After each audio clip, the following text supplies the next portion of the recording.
और वो टॉपिक हमारे पास है, शाबाश, वो टॉपिक हमारे पास है। कल ही हमने पढ़ा था गिल्वानिक सेल के बारे में, ठीक है, कल हमने पढ़ा था गिल्वानिक सेल के बारे में। अगर आप मेरी आवाज को सुन रहे तो प्लीज रेज योर हैंड्स। ठीक है, तो हिना ने जो है तो हाथ रेज हैंड किया, ठीक है, गुड। सेल जो है तो कल मैंने डिस्कस किया था कि गैल्वानिक सेल में हमारे पास दो हाफ सेल्स होते हैं, ठीक है। दो हाफ सेल्स में यहाँ पर हमारे पास लेट्स से एनोड है और यहाँ पर मेरे पास एक प्लेट है जिसको हम कैथोड कहते हैं, ठीक है। तो अभी यहाँ पे एक इम्पोर्टेंट पॉइंट ये है कि इन दोनों इलेक्ट्रोड्स को ये एक्सटर्नली कनेक्ट किया गया है वोल्टमीटर के जरिए और इंटरनली इसको कनेक्ट किया गया है। मैंने कल आपको बताया था कि ये इसको साल्ट ब्रिज कहते हैं, ठीक है। ये पॉइंट अपने साथ आपको, ये कल भी मैंने बताए थे, आज भी आपको बता रहा हूँ। अभी होता इस तरह है कि ये जिंक जो बना है तो ये एनोड जो है तो ये जिंक रॉड है, जबकि कैथोड जो है तो ये कॉपर रॉड है, ठीक है। तो इस तरह के सेल को, इस तरह के गिल्वानिक सेल को जिसमें एनोड जिंक और कैथोड कॉपर हो तो इसको हम डेनियल सेल बोलते हैं, ठीक है। इसका स्पेशल नाम जो है तो ये डेनियल सेल है, ठीक है। और डेनियल सेल, ये गिल्वानिक सेल में आपको पता है कि इसमें इलेक्ट्रिकल एनर्जी पैदा होती है, ठीक है। तो इसका नोट में आपने कल लिखा भी था कि इसमें केमिकल एनर्जी से प्रोड्यूस होती है इलेक्ट्रिकल एनर्जी, और वो इलेक्ट्रिकल एनर्जी जब पैदा होती है तो वोल्टमीटर का जो नीडल होता है यहाँ पे डिफ्लेक्शन शो करता है, जिससे हमें पता चलता है कि इलेक्ट्रिसिटी पैदा हो चुकी है केमिकल नतीजे में।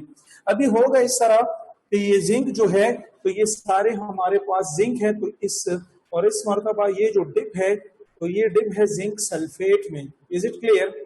और यहाँ पर जो हमारे पास दूसरा यानी जो कॉपर है तो वो हमारे पास यहाँ पे कौन से सोल्यूशन में है, ये यहाँ पे हमारे पास कॉपर सल्फेट है, ठीक है ना।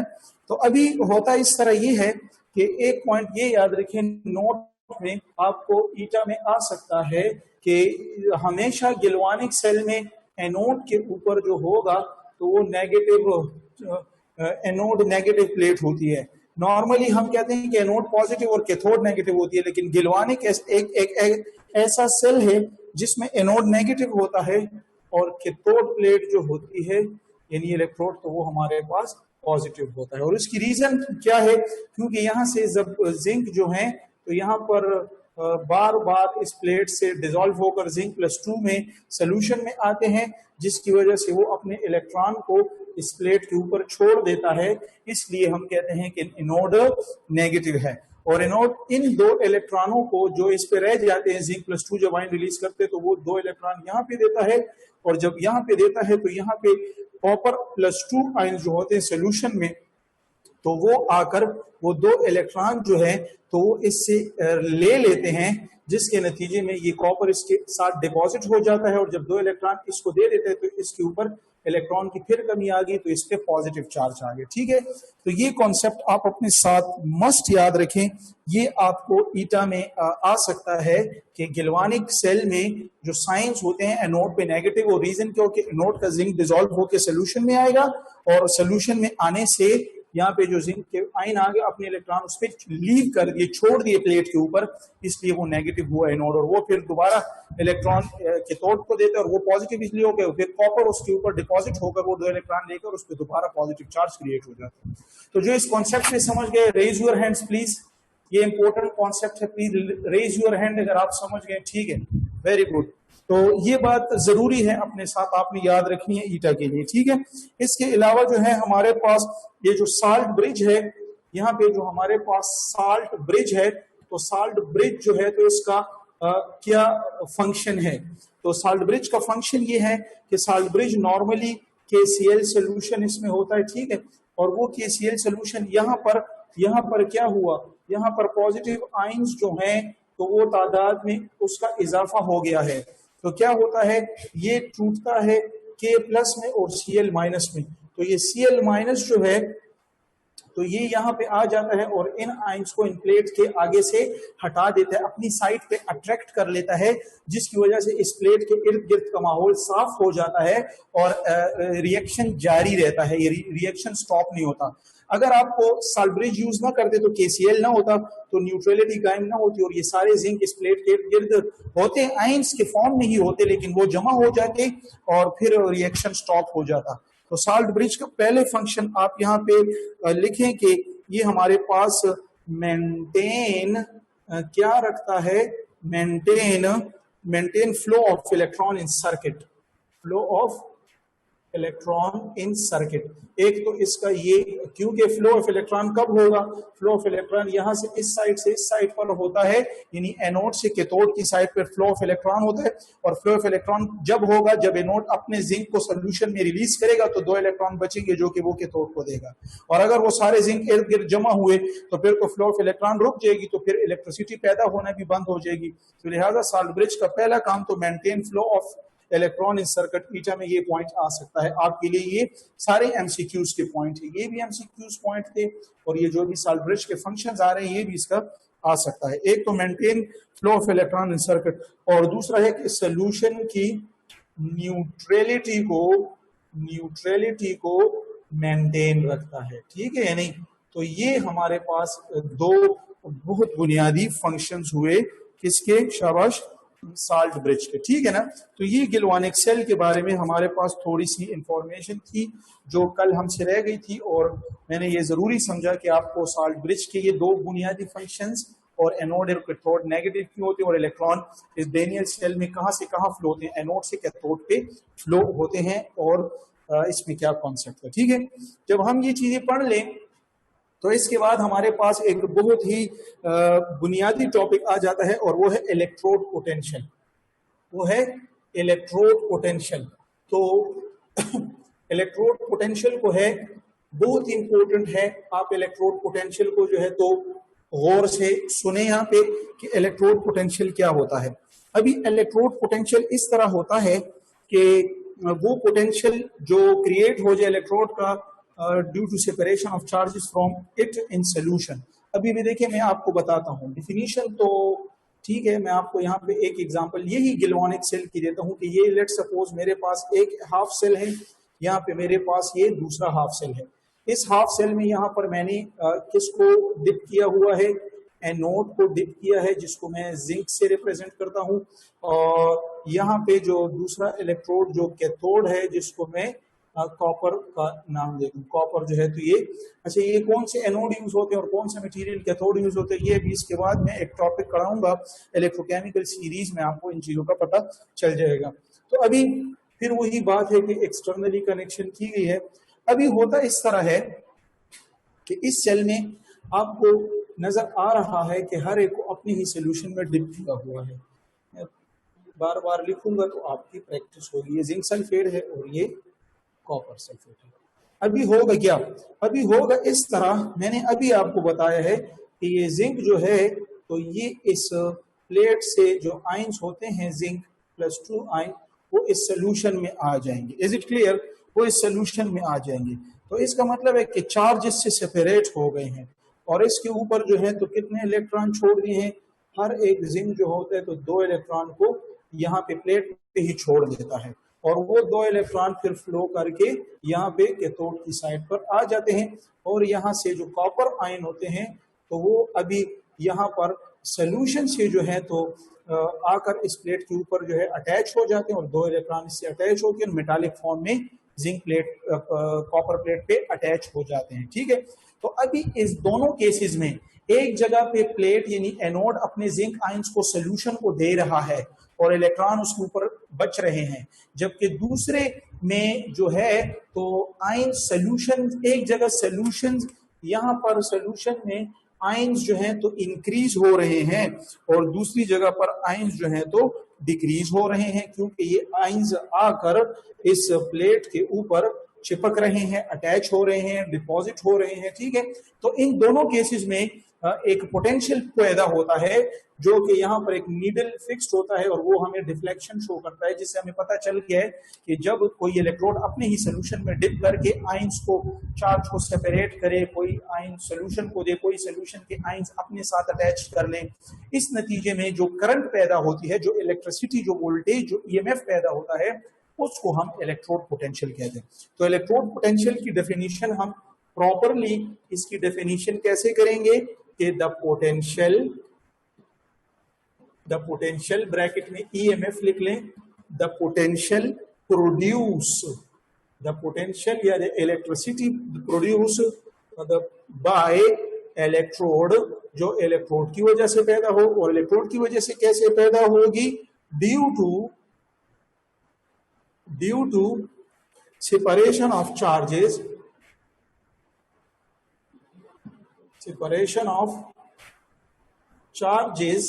separation of charges from it, यानी इस प्लेट से सेपरेशन ऑफ चार्जेस हो जाए, किसमें, in solution is called electrode potential. Is it clear? तो ये हमारे पास इलेक्ट्रोड पोटेंशियल हो गई।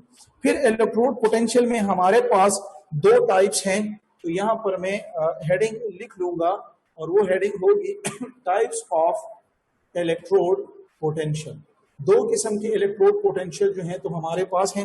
एक हमारे पास है electrode oxidation potential, electrode oxidation potential, और दूसरा मेरे पास है electrode reduction potential. Is it clear?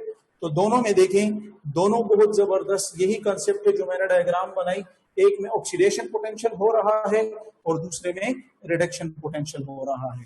तो अभी देखें, तो रिडक्शन पोटेंशियल कब ज्यादा होगा, तो हम कहते हैं कि ऑक्सीडेशन पोटेंशियल तब होगा, पहला पॉइंट, जब सोल्यूशन जो है तो क्या होगा, सोल्यूशन प्रेशर ज्यादा होगा, किससे, ऑस्मोटिक प्रेशर से। ठीक है ना?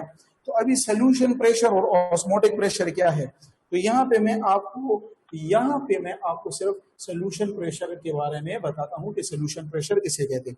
तो हम कहते हैं कि जब conversion of metal into ions हो, इसको सोल्यूशन प्रेशर कहते हैं।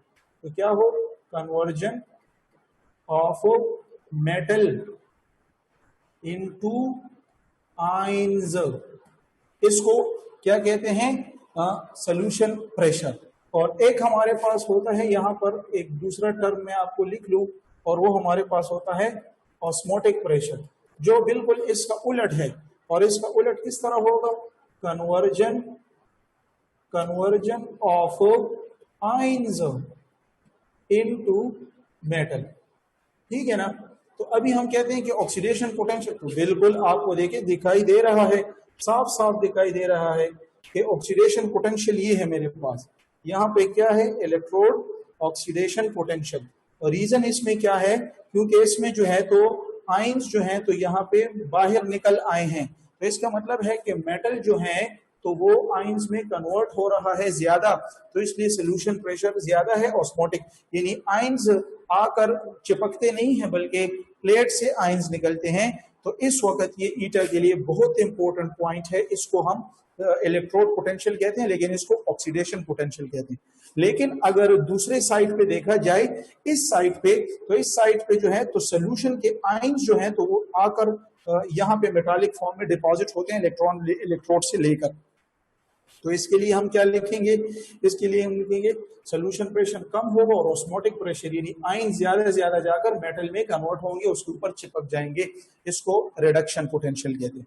दूसरी इंपॉर्टेंट बात इसमें आप याद रखें, इसमें जो है तो वेट ऑफ इलेक्ट्रोड कम होगा, यानी स्पकीगी बरोर डिस्प्रिन बोलेसिंग डिसॉल्व कीगी ऊपर की नोटिस बता इलेक्ट्रोड बरोर डिसॉल्व कीगी तो इलेक्ट्रोड से कम वजन भी अगे कि कमी रहे कुछ आयंस सोल्यूशन तलाड़ कन्वर्ट शो मेटल आयंस ता कन्वर्ट शो नमुंग बदजी शो चे weight of electrode, weight of electrode क्या हुआ, डिक्रीज हुआ। Is it clear? बहुत इंपॉर्टेंट पॉइंट है, ऑक्सीडेशन पोटेंशियल की वजह से वेट ऑफ इलेक्ट्रोड डिक्रीज होता है।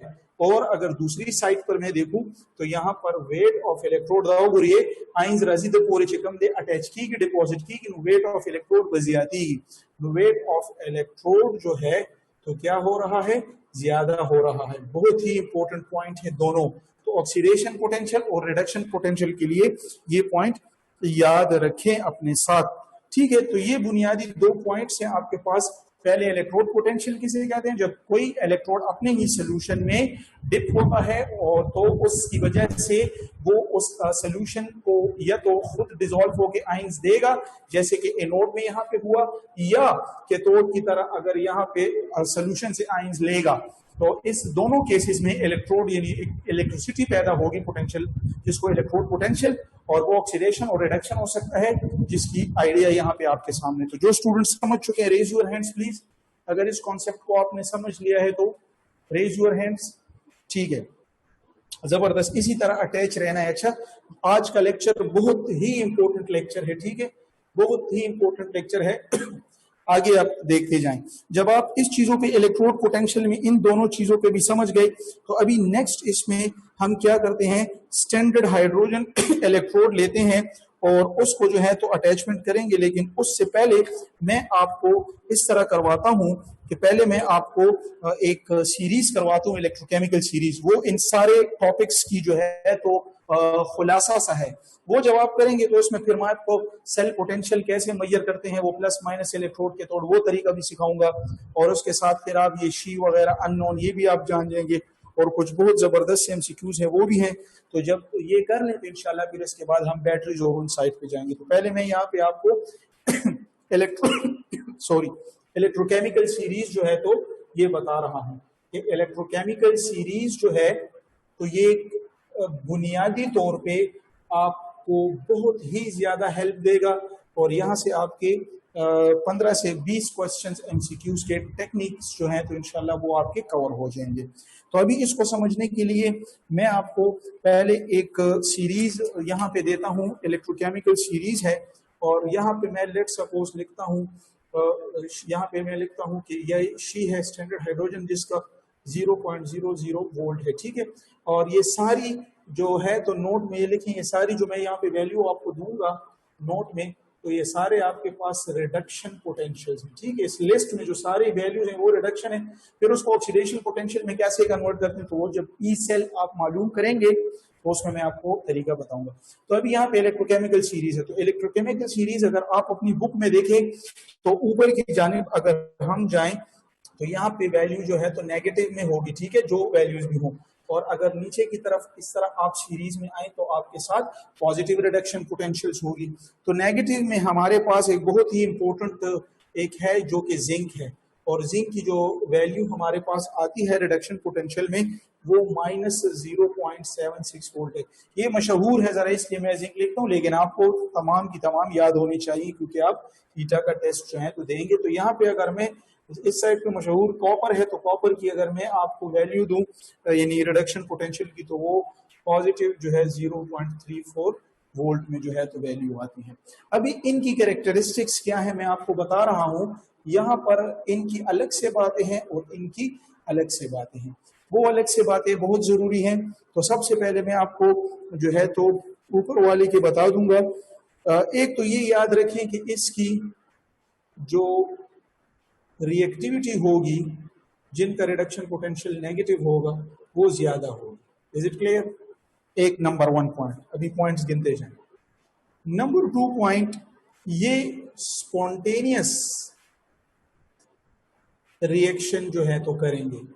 तो स्पॉन्टेनियस रिएक्शन which electrodes या which substance undergo spontaneous reaction which या whose reduction potential is in the negative value। ठीक है, फिर इसमें नंबर 3rd पॉइंट आप इसमें नोट कर लेंगे कि ये एक्ट एज एनोड।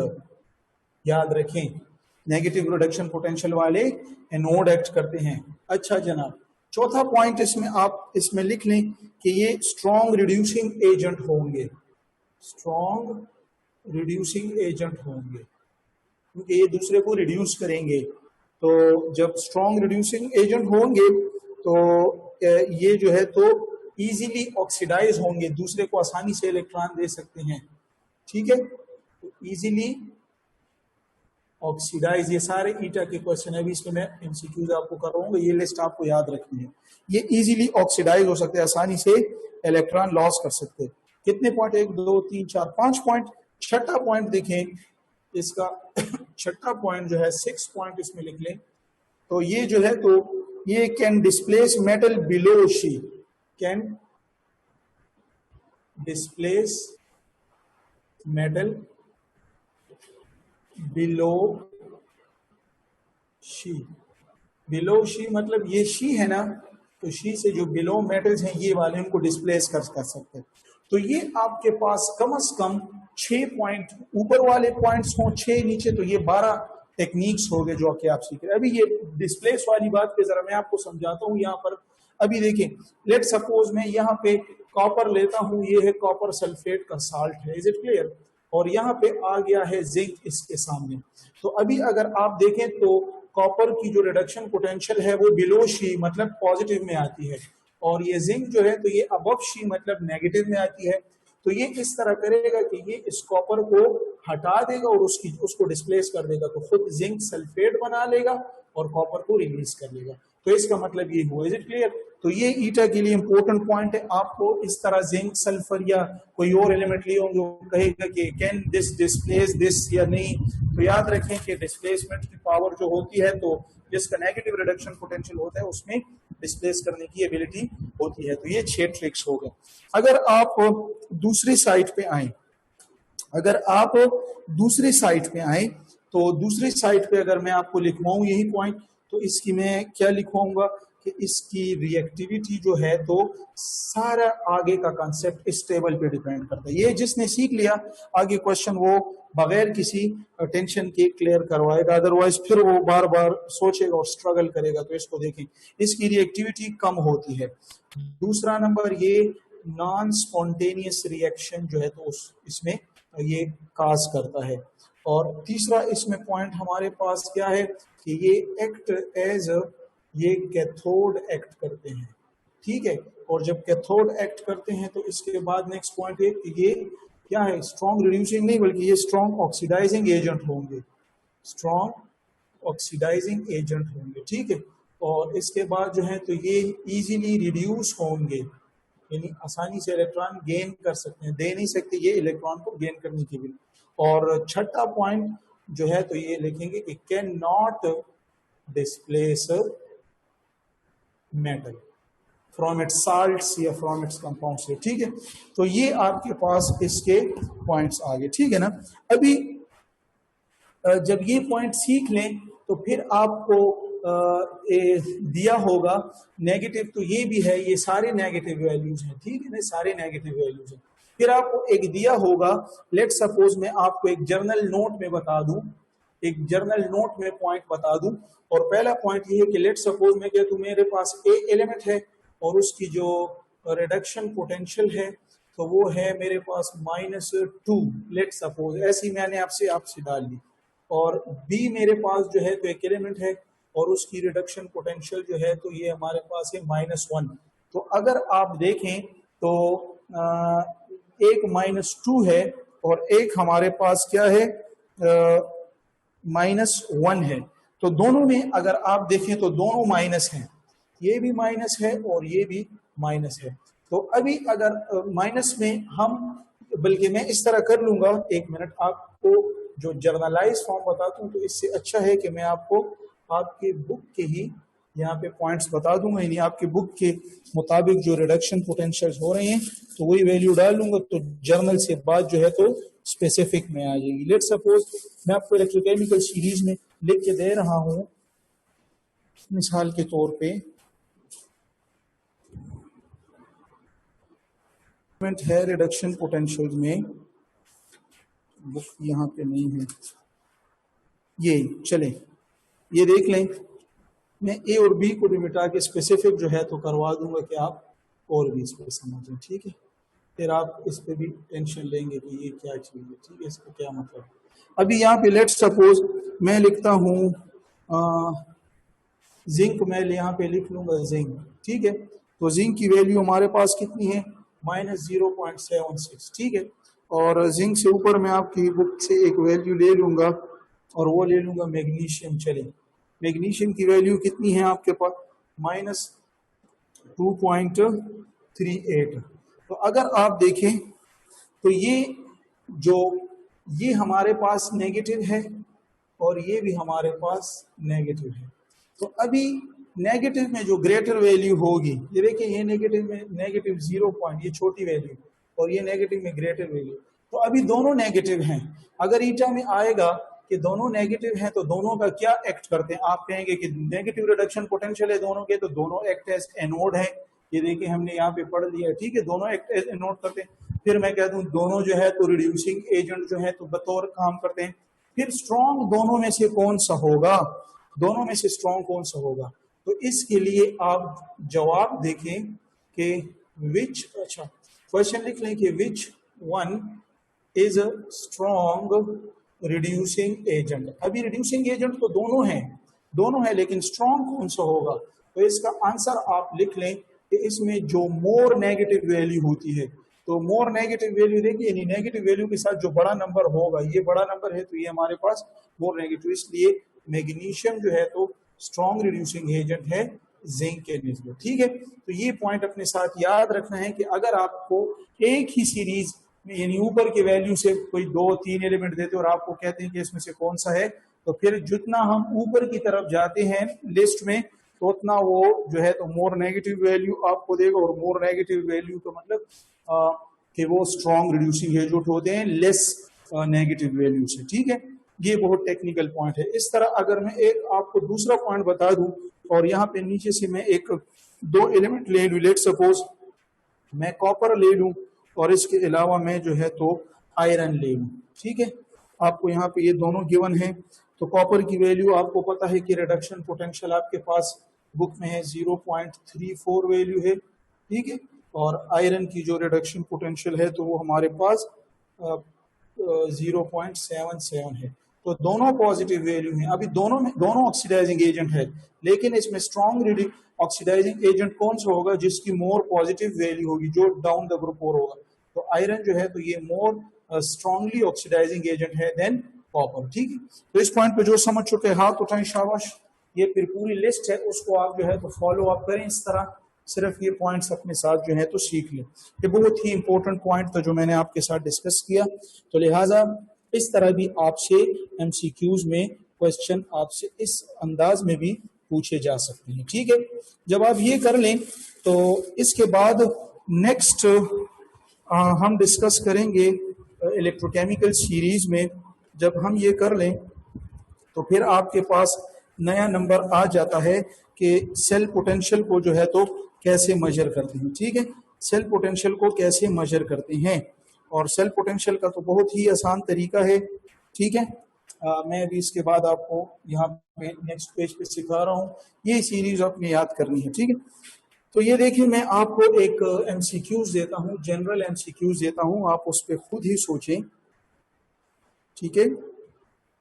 आप खुद ही उस पर सोचें, काम कर लें कि आपके पास अगर लेट सपोज मैंने दिया कि अगर मेरे पास एक सेल है, ठीक है, यहाँ पर एक सेल है और एक सेल यहाँ पर मैंने ये देखिए शी को जो है तो फिट किया है, जिसको स्टैंडर्ड हाइड्रोजन इलेक्ट्रोड कहते हैं, ये प्लेटिनम होता है, आपने इतना पढ़ा होगा, रिपीटर्स इतने भी आप बच्चे नहीं हैं।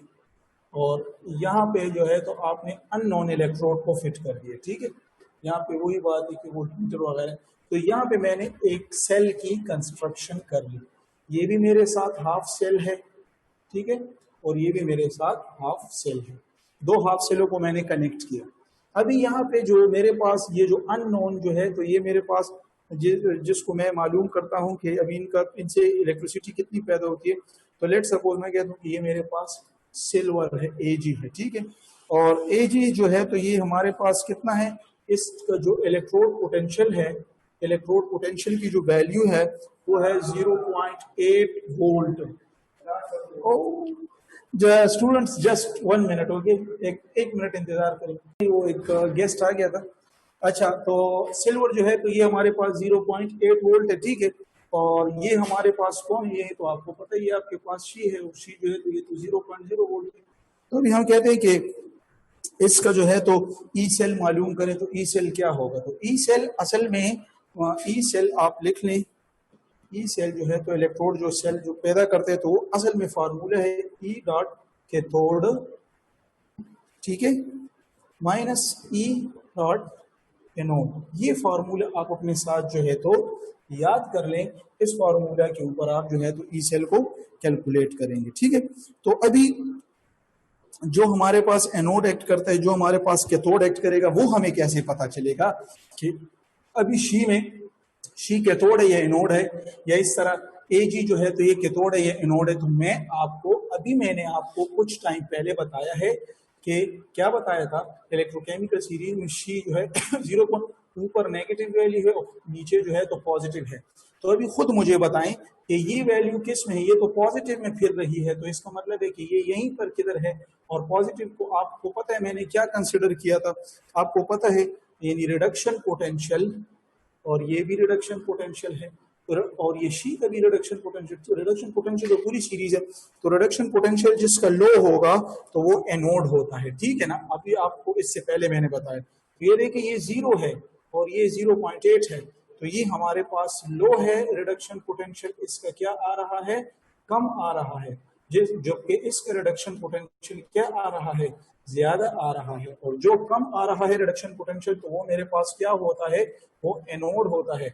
और जिसका रिडक्शन पोटेंशियल ज्यादा आते हो तो वो हमारे पास कैथोड होता है। अभी मैंने आपके साथ वो पूरी लिस्ट डिस्कस की थी ना, तो याद रखें जब भी आपको 2 एलिमेंट दिए गए हो और आपको कहे कि इसका ई सेल मालूम करो, तो आप पहले फार्मूला लिख लो, ई कैथोड माइनस ई एनोड, ठीक है। फिर अभी इसमें डिसीजन कौन सा करना होगा कि कैथोड और एनोड कौन सा है, तो दोनों वैल्यू को गौर से देखो। जिसकी वैल्यू रिडक्शन पोटेंशियल जो दी है वो कम हो तो वो हमारे पास एनोड, और जो ज्यादा तो वो कैथोड। तो लिहाजा कैथोड हमारे पास कौन होगा, शाबाश, यहाँ पर कैथोड हमारे पास जो है तो एजी निकलता है। तो यहाँ पर हम कहते हैं ये एजी निकला, ठीक है, और ये मेरे पास शी निकला। तो एजी मेरे पास कितना है, 0.8 माइनस ये 0, तो ई सेल जो है तो मेरे पास कितना आ गया, 0.8 वोल्ट जो है तो इससे आ गया। इस तरह इसके अलावा आपको ये टेक्निक जो है तो आपको आनी चाहिए। तो जो इस पे समझ चुका है हाथ उठाएं please, raise your hands if you got the point. ठीक है, ठीक है, वेरी गुड, शाबाश। तो ये पॉइंट जो है तो आपको जरूर आना चाहिए, ठीक है ना। अभी इसमें कुछ एमसीक्यूज जो हैं तो यहाँ पे डिस्कस करेंगे हम, कुछ एमसीक्यूज जो हैं तो यहाँ पे डिस्कस करेंगे हम। तो एमसीक्यूज के लिए आप जरा रेडी रहें। इलेक्ट्रोकेमिकल सीरीज जिसको याद होगी वो जो है तो इस एमसीक्यूज को अच्छे तरीके से हल करेगा। मैं कहता हूं कि लेट सपोज एक एमसीक्यूज है यहाँ पे मेरे साथ, ठीक है, और वो एमसीक्यूज है कि द स्टैंडर्ड रिडक्शन पोटेंशियल, या reduction potential of 3 metals, 3 metals हैं हमारे पास, कौन कौन सा, ए बी एंड सी, ठीक है। तो 3 मेटल हैं जिनका स्टैंडर्ड रिडक्शन पोटेंशियल कितना है, पॉजिटिव 0.5 वोल्ट। इस तरह दूसरा हमारे पास है -3 वोल्ट बी का, और 3 का यानी सी का जो है तो -1.2 वोल्ट, ठीक है। ये हमारे पास स्टेटमेंट है। आगे क्या कह रहे हैं कि द करेक्ट रिड्यूसिंग पावर कौन सी है, द करेक्ट रिड्यूसिंग पावर जो है तो ये हमारे पास कौन सी है, ए हमारे पास है ए बी सी, बी हमारे पास है बी सी ए, सी हमारे पास है सी बी ए, और डी हमारे पास है ए सी और बी, ठीक है। तो बताएं जनाब इसमें हमारे पास कौन सा जो है तो करेक्ट ऑर्डर इसमें बनता है आपके ख्याल से, शाबाश। रिड्यूसिंग पावर करेक्ट कौन सी है? अच्छा चले मैं आपसे क्वेश्चन, अब्दुल्ला ने रेज हैंड किया है, अब्दुल्ला ने रेज हैंड किया है, ठीक है। मैं पूछ रहा हूं आप बताएं, ए के साथ जो एग्री है हाथ उठाएं, ए के साथ, बी के साथ जो एग्री है हाथ उठाएं। Very good, very good, very good. B वाले जो है तो बिल्कुल ठीक है, ठीक है ना, बिल्कुल बी वाला जो है ऑप्शन आपके पास करेक्ट आता है। वजह क्या है, मैंने आपको बताया था कि जितना स्टैंडर्ड रिडक्शन पोटेंशियल जो होगा कम होगा, यानी कम से मतलब नेगेटिव वैल्यू, मतलब वैल्यू कम होगी। तो अभी खुद ही मुझे बताएं, ये पॉजिटिव है ये नेगेटिव है, नेगेटिव दोनों कम है, लेकिन फिर ये जो है तो ये बहुत कम है, -3 -1.2 से बहुत कम है, ठीक है ना। तो जो जिसकी रिडक्शन पोटेंशियल कम होती है तो वो स्ट्रॉन्ग रिड्यूसिंग एजेंट होते हैं। तो इस तरह बी, सी और ए जो है तो आपके पास ये इसका ट्रिक है, और इस ट्रिक को सिर्फ इसको अगर याद करोगे तो ये तो रट्टा से हो जाएगा, लेकिन उस लिस्ट को अगर आप समझोगे तो इंशाल्लाह फिर आपको ये याद रहेगा, ठीक है। तो ये क्वेश्चन जो है तो बहुत जरूरी है। इसके बाद एक और एमसीक्यूज में आपसे डिस्कस करना चाहता हूं, और वो क्वेश्चन कौन से शाबाश, वो क्वेश्चन ये है, एमसीक्यूज है, ई सेल के साथ रिलेटेड है, और वो है कि the E cell of magnesium and tin, magnesium and SN having standard reduction potential are minus 2.38 volt and minus 0.14 volt, ठीक है। तो इनमें से इनका सेल पोटेंशियल क्या होगा, ए -2.24 वोल्ट, बी -1.76 वोल्ट, सी +2.24 वोल्ट, या डी नन। तो इसमें से कौन सा होगा, अभी आपको तो पता है, शाबाश। E cell is equal to, E क्या है अभी मैंने बताया था, शाबाश, ई कैथोड, गुड, माइनस शाबाश ई एनोड, ठीक है ना। तो अभी इसमें कैथोड और एनोड कौन से, वो आपको डिसाइड करना है। जिसकी वैल्यू कम आती है वो एनोड होगा। तो ये देखो जनाब, ये जो है ये मैग्नीशियम के लिए है, तो ये कम है, और ये जरा थोड़ी सी ज्यादा वैल्यू है। तो इसका मतलब ये हुआ कि मैग्नीशियम मेरे पास एनोड हुआ, और रिडक्शन पोटेंशियल उसकी वैल्यू कम है तो एनोड है, और एस एन भी दोनों नेगेटिव है, लेकिन फिर दोनों में से तो एक बड़ी और एक छोटी होती है। इससे पहले जो मैंने नोट में करवाया था, तो ये हमारे पास कौन हुआ, कैथोड हुआ। इन वैल्यू को पुट करें तो आपके साथ जवाब आएगा। तो जो ए के साथ एग्री है वो हाथ उठाएं, ए के साथ लास्ट का तक मना एक साथ वो एग्री है, बोले सदर बंदिशिता सुलेमेक्स नदर जमा रोरियान ये खटोल मैथ्स की कमजोरी है। बी के साथ जो एग्री है वो हाथ उठाएं, रोमेसा खान भी गलत हो गई। सी के साथ जो एग्री है वो हाथ उठाएं, वेरी गुड। देखो सी के साथ मैक्सिमम एग्री है, ठीक है ना, तो सी वाला ठीक आता है। आप इस फॉर्मूले में वैल्यू को यही वैल्यू डालें कि थोड़े नोट का तो पता चल गया। इसमें तो अभी कोई मुश्किल पॉइंट इंशाल्लाह इसमें नहीं रहा, ठीक है। तो ये आपके पास ई सेल के लिए एक ई सेल का क्वेश्चन हुआ, ठीक है। इस तरह नेक्स्ट क्वेश्चन जो है हमारे पास वो क्या है, वो एमसीक्यूज ये है, सिंपल एमसीक्यूज है, आप इसका जवाब दें। और क्वेश्चन है कि व्हेन एन अननोन इलेक्ट्रोड, जब एक अननोन इलेक्ट्रोड हो शी के साथ कनेक्ट किया जाए, is coupled with when an unknown electrode is coupled with she के साथ एक्ट किया है, ठीक है। और शी जो है तो एक्ट एज, शी यहां पे एक्ट कर रहा है एनोड, ठीक है। जब शी एक्ट एज एनोड कर रहा है तो the potential of cell is कौन से होगा, शाबाश, A 0, B negative, C positive, और डी जो है तो नन। तो वोटिंग में फिर कर रहा हूं, शाबाश। दो इलेक्ट्रोड्स को अननोन और शी को कपल की, और शी एनोड एक्ट कर रहा है, तो फिर जो पोटेंशियल होगा इसका, इन ये जो अननोन इलेक्ट्रोड का जो होगा, तो फिर क्या वैल्यू इससे आएगी, शाबाश। 0 नेगेटिव पॉजिटिव। ए के साथ कोई एग्री है, बी के साथ कोई एग्री है, नहीं यार। सी के साथ जो एग्री है, सी के साथ, हाँ वेरी गुड, और अगर मैक्सिमम स्टूडेंट्स माशाल्लाह सही जवाब रहा गई, बिल्कुल।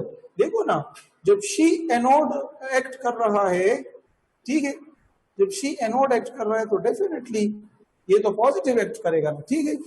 तो ये पॉजिटिव जवाब निकलेगा। देखो इलेक्ट्रोकेमिकल से ये जो थोड़े गलत हो रहे हैं, आप आराम से जब लेक्चर आज का खत्म हो जाए इलेक्ट्रोकेमिकल सीरीज को खूब गौर से देख लो, फिर इस क्वेश्चन को देखो, इंशाल्लाह आप उसका जवाब पॉजिटिव के साथ खुद ही एग्री जो है तो होंगे। ठीक है, तो ये है इस तरह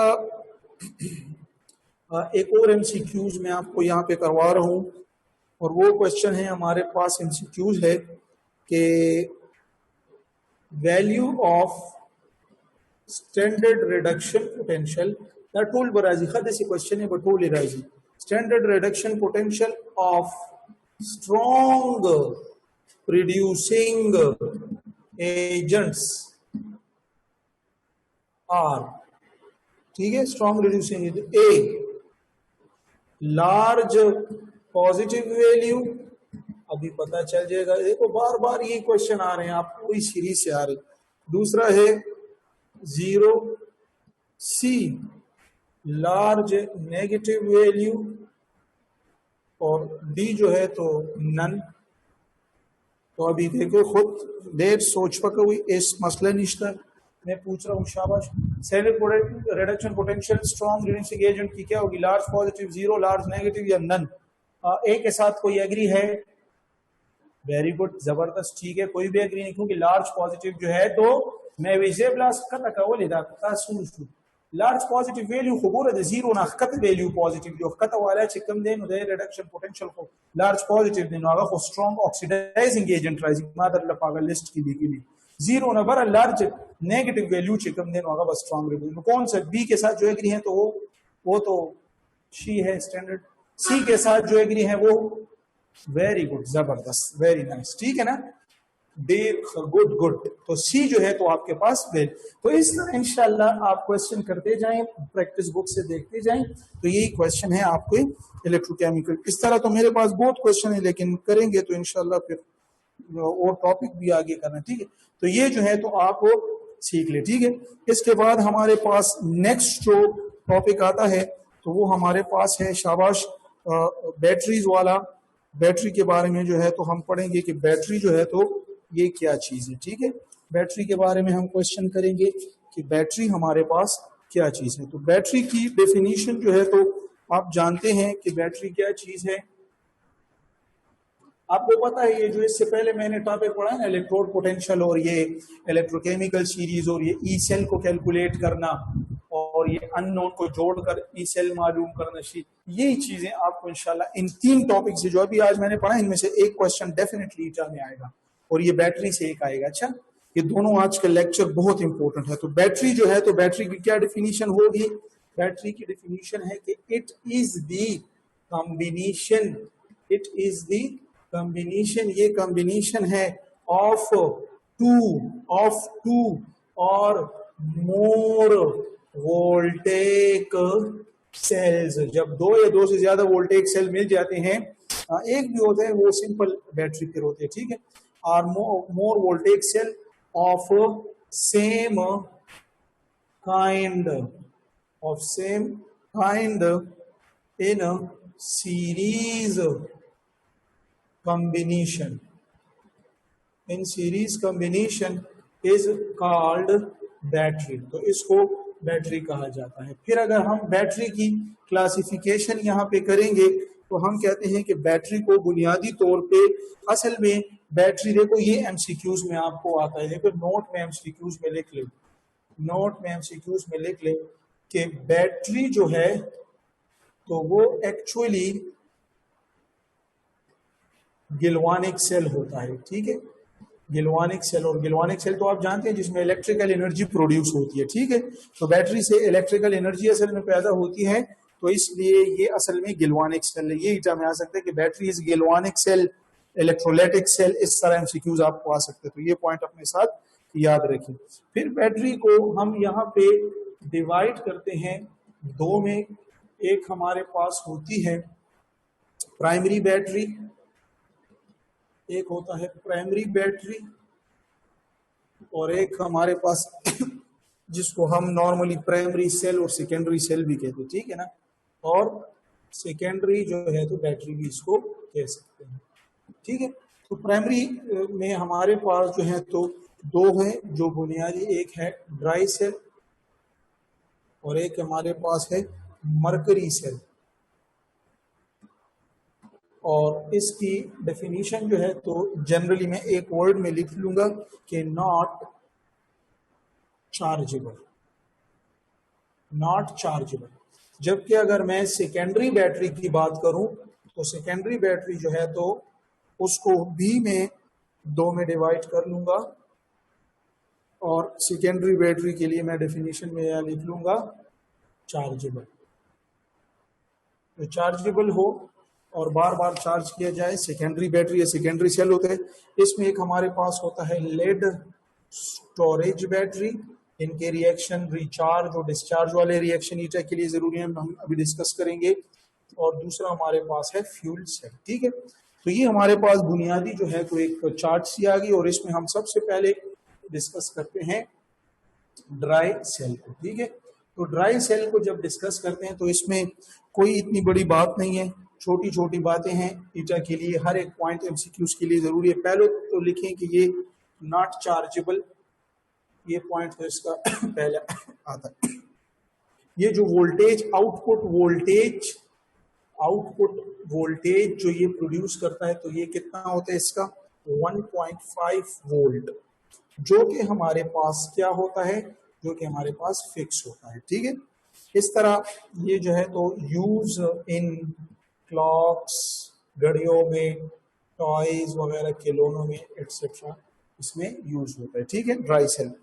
अभी ड्राई सेल जो है तो इनके बुनियादी रिएक्शंस हैं, तो रिएक्शन से आपको तो बुनियादी पता भी होगा कि इस तरह ये ड्राई सेल होता है। ठीक है, इसमें यहाँ पर एक कैप सी होती है जिसको हम कहते हैं ब्रास कैप।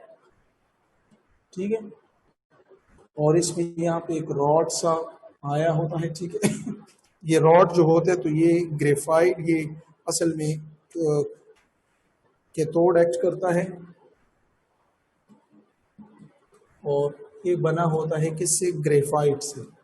ये भी ईटा में आ सकता है कि ड्राई सेल का जो है तो कैथोड ग्रेफाइट से है, जबकि इसका जो ये बॉटम होता है, बॉटम ये बॉटम जो होता है तो ये इसका एनोड होगा, जो कि असल में जिंक से बना होता है। ठीक है, और यहाँ पर फिर यहाँ पे एक पोरस इस तरह कागज डाला गया होता है, और यहाँ पे मौजूद होता है एक मिक्सचर।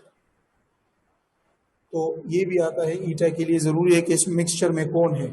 इस मिक्सचर में जनाब अमोनियम क्लोराइड और मैंगनीज डाइऑक्साइड है, दूसरा इसमें हमारे पास जिंक क्लोराइड है, और तीसरा इसमें ब्लैक कार्बन हमारे पास पाउडर फॉर्म में मौजूद होते हैं। तो ये हमारे पास यहाँ का मिक्सचर है। इसमें थर्ड नंबर अगर हम इनके रिएक्शंस को डिस्कस करें तो रिएक्शन में पहले हम एनोड रिएक्शन जो है तो एनोड, जिसमें आपको पता है ऑक्सीडेशन यहाँ पे होगी। तो एनोड ऑक्सीडेशन किस तरह होगी कि जिंक होता है और जिंक ऑक्सीडाइज हो जाते हैं, +2 में, और 2 इलेक्ट्रॉन को यहाँ से रिलीज करता है। इसके बाद हम कैथोड रिएक्शन को अगर पढ़ें तो कैथोड रिएक्शन पे क्या होता है, कैथोड जो यहाँ पे क्या होता है, कैथोड पे रिडक्शन होती है। और ये स्टूडेंट से भूलते हैं तो रेड कैट याद रखिए, रेड कैट का मतलब है कि हमेशा कैथोड पे रिडक्शन होगी, तो बाकी ऑक्सीडेशन एनोड पे होती है। एक ट्रिक सा है छोटा सा, सही है। तो अभी यहाँ पे क्या होगा, यहाँ पे असल में जो MnO2 होता है ना, और यहाँ पे अमोनियम आयन जो अमोनियम क्लोराइड से आए होते हैं। ठीक है, तो ये अमोनियम आयन जो है तो एक दूसरे के साथ ये रिएक्शन करते हैं, और साथ में यहाँ पे इसके साथ वो जिंक +2 भी आ जाता है। ठीक है, और यहाँ पर वो 2 इलेक्ट्रॉन भी आ जाते हैं। तो इसके नतीजे में ये बहुत इंपॉर्टेंट पॉइंट है कि कैथोड पे जो अमोनियम होता है ना, अमोनियम ये असल में, ये याद रखिए, ये रिड्यूस हो जाता है, ये ईटा का पॉइंट है, अमोनिया में। तो this is very important point कि इन ड्राई सेल, सॉरी ये NH4 है, ammonium ion is reduced into ammonia. ठीक है, तो इसका ये एक जरूरी पॉइंट है। और आखिर में फिर जो स्पीशीज बनते हैं, बुक में मेरे ख्याल से ये नहीं है, लेकिन फिर भी मैं आपको बता, बुक में तो बहुत सिंपल रिएक्शन है, लेकिन चले बुक का रिएक्शन ही फिर मैं आपको लिख के तो बता देता हूँ। ठीक है, तो इसमें हमारे पास जर्नल जो है तो क्या बना,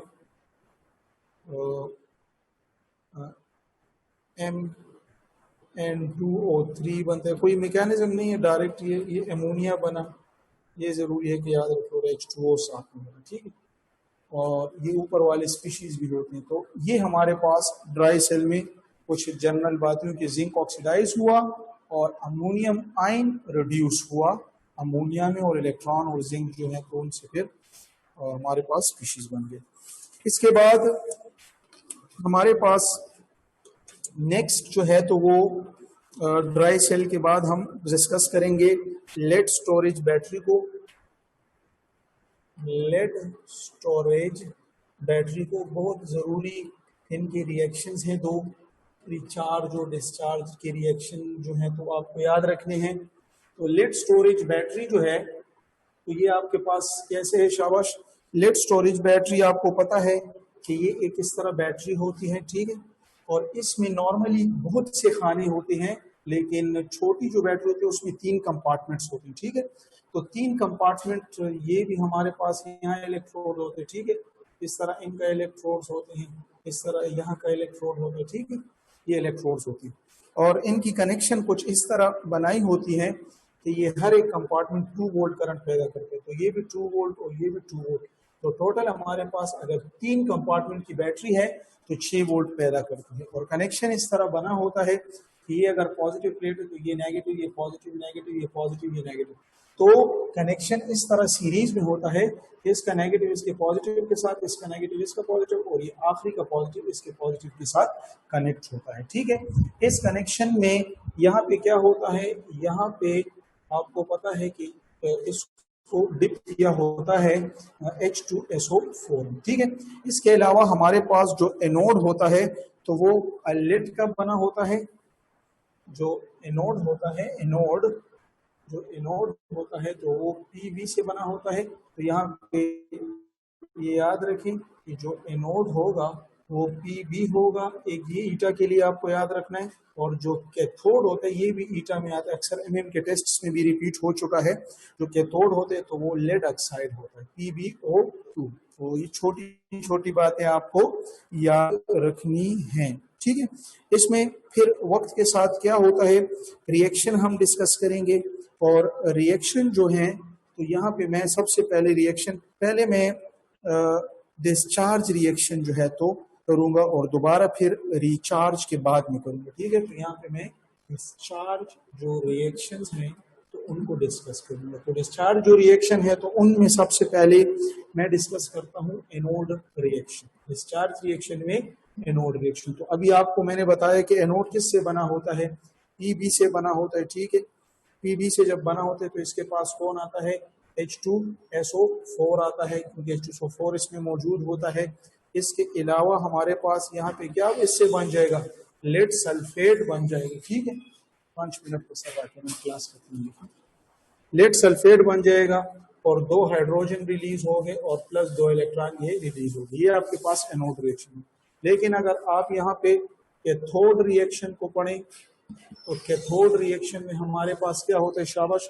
कैथोड में हमारे पास ये देखें PbO2 होता है, अभी यहाँ पे फिर H2SO4 आ जाता है, ठीक है।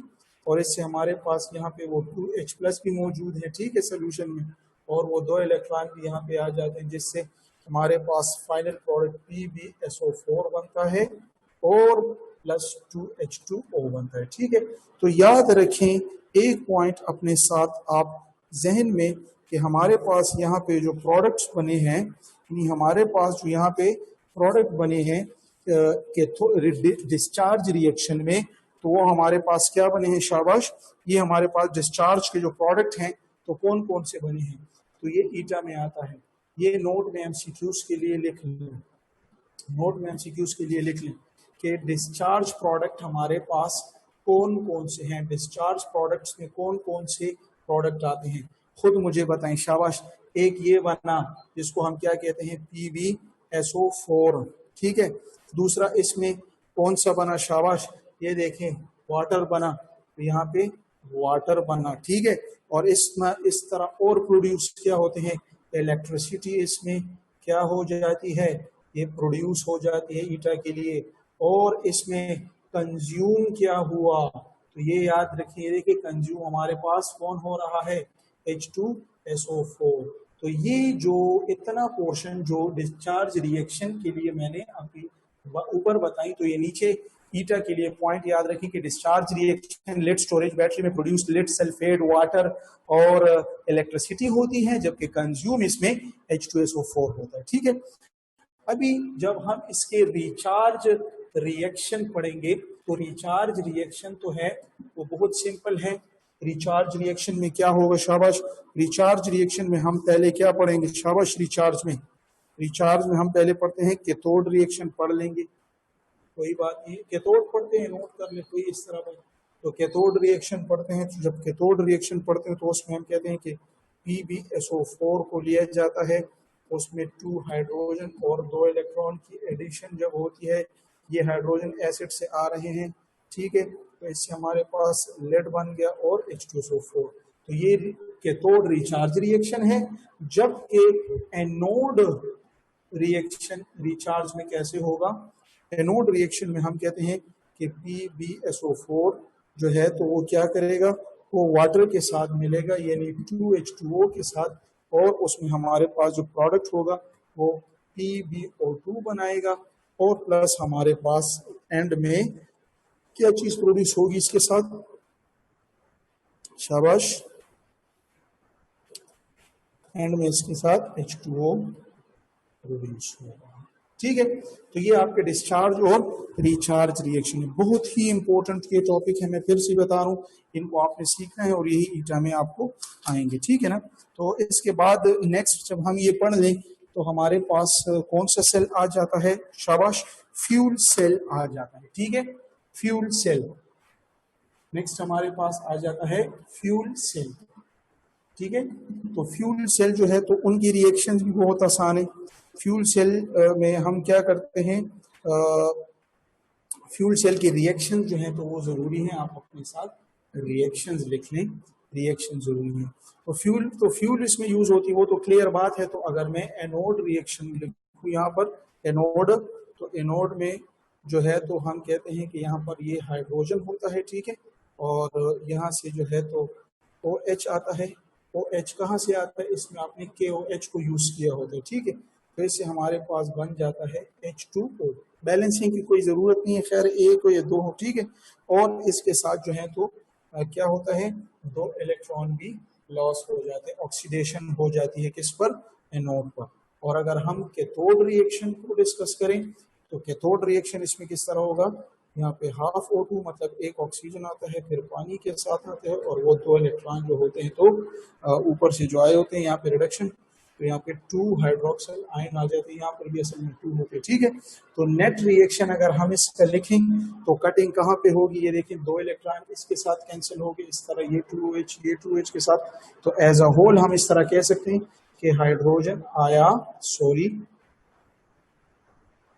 हाइड्रोजन आया ऑक्सीजन के साथ रिएक्शन किया और इससे H2O बना, और इससे हमारे पास इलेक्ट्रिसिटी जो है तो पैदा हो जाए। तो फ्यूल सेल में भी इलेक्ट्रिसिटी पैदा होती है। इसमें भी आप याद करें इलेक्ट्रिकल एनर्जी जो है हमारे पास क्या होती है, प्रोड्यूस होती है, लेकिन डायरेक्ट कांटेक्ट के साथ, मतलब इन रिएक्शंस के साथ होकर हमारे पास ये पैदा करते हैं। ठीक है, तो इम्पोर्टेंट पॉइंट थे इसमें। ठीक है, इस तरह आपका जो लास्ट इसमें टॉपिक है तो वो हमारे पास है जिंक का, ठीक, सॉरी, कोरोजन का। ठीक है, कोरोजन जो है तो कोरोजन क्या है, तो कोरोजन तो आप जानते हैं, कोरोजन तो जंग लगना, और इसकी भी ये बस नहीं आती कि क्या है, बस ये आपको रिएक्शन इसकी भी आपको सीखनी है कि कोरोजन के जो है तो नॉर्मल रिएक्शन कैसे हैं। तो कोरोजन आपको पता है कि एनोड रिएक्शन में क्या होता है, एनोड रिएक्शन में जो Fe पहले होता है वो Fe+2 में कन्वर्ट हो जाता है, और आगे चलकर वो Fe+3 में कन्वर्ट हो जाता है। और कैथोड साइड पर क्या होता है, कैथोड साइड पर इस तरह होता है, यानी आप Fe+2 भी कह सकते हैं, लेकिन असल में वहां पे आयरन जो रस्ट बनाते तो Fe होल OH3 होते हैं, तो इसलिए आयरन +3 लिखना जरूरी है। बुक में आपके नोट के सिर्फ ये वाले लिखे +2 वाले, लेकिन आप ये भी साथ में याद रखें। फिर ऊपर वो डायग्रामेटिकली बना हुआ है, ठीक है। तो कैथोड में फिर क्या होता है कि ये पानी होता है और हवा से ऑक्सीजन, और फिर यहाँ पे ऊपर जो इलेक्ट्रॉन गेन या लॉस, तो ये कहते हैं कि 4 इलेक्ट्रॉन की लेन देन यहाँ पे लॉस हुए, तो इससे हमारे पास क्या बन जाते हैं 4OH माइनस बन जाते हैं, ठीक है। 4 बनते 3 बनते, तो as a whole net reaction जो है तो आपका कोरोजन पे क्या होगा, क्या होगा कि यही आयरन आ जाता है +3 वाला, और होल OH3 जो है तो इसके साथ मिल जाता है। तो ये आपके पास जो है तो रस्ट का फार्मूला है, रस्ट का, जिसको हम कहते हैं केमिकली, इसको कहते हैं हाइड्रेटेड आयरन 3 ऑक्साइड। हम कहते हैं हाइड्रेटेड आयरन 3 ऑक्साइड। ये भी ईटा में आ सकता है कि रस्ट को केमिकली किस नाम से जाहिर करते हैं, ठीक है। फिर इसके फंक्शन और फिर जनरल रीडिंग है, ठीक है। तो ये आपके साथ जो है तो आपके फर्स्ट ईयर का कोर्स जो है तो ये खत्म हुआ है। आप इसको सीखे, इस पूरे चैप्टर में मैं आपको कहता हूँ ना, अगर आप इंट्री टेस्ट पास करते हैं तो मैं भी से आपको शॉर्टकट बताता हूँ। लोग कहते हैं ना शॉर्टकट, तो शॉर्टकट क्या है, एक इलेक्ट्रोकेमिकल सीरीज से याद कर लो, ई सेल को कैलकुलेट करना याद कर लो, इसमें जो है तो ये बैटरी लेट स्टोरेज वोल्टेज, ये रिचार्ज डिस्चार्ज रिएक्शन याद कर लो, इलेक्ट्रोड पोटेंशियल को समझ लो, और इसके अलावा जो है तो ये इलेक्ट्रोलाइटिक और गिलवानिक सेल। तो इंशाल्लाह इसी में से एक क्वेश्चन आता है, और टोटल 60 क्वेश्चन होते हैं। तो आप क्या कहते हैं कि हर एक टॉपिक में आपको क्यों, हर एक चैप्टर से कितना देंगे, हर एक चैप्टर